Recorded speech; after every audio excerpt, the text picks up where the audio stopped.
હૈદરાબાદમાં રામોજી ફિલ્મ સિટીમાં એક સમારોહમાં એક અમેરિકી કંપનીના સીઈઓની સ્ટેજ ઉપરથી એક પિંજરા દ્વારા નાટકીય એન્ટ્રી દરમિયાન પિંજરું તૂટીને નીચે સ્ટેજ પર પટકાતા ભારતીય સીઈઓનું મોત નીપજ્યું હતું, જ્યારે કંપનીના અધ્યક્ષ જીવન મરણ વચ્ચે ઝોલા ખાઈ રહ્યા છે. આ અંગેની વધુમાં જાણવા મળતી વિગત મુજબ અમેરિકી સ્થિત બહુરાષ્ટ્રીય software company Vistex Asia Pacific private લિમિટેડના રજત જયંતિના સમારોહ દરમિયાન આ દુર્ઘટના બની હતી.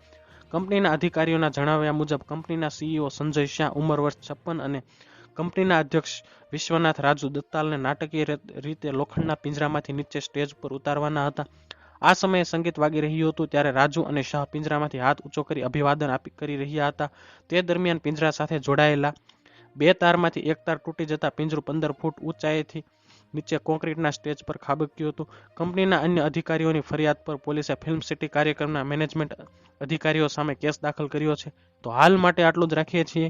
જો તમને અમારા વિડીયો પસંદ આવતા હોય તો વિડીયોને લાઇક કરજો, ચેનલને સબસ્ક્રાઇબ કરી બાજુમાં આવેલું બેલ આઇકન પ્રેસ કરજો, જેથી તમને અમારા વિડીયોની નોટિફિકેશન્સ મળતી રહે.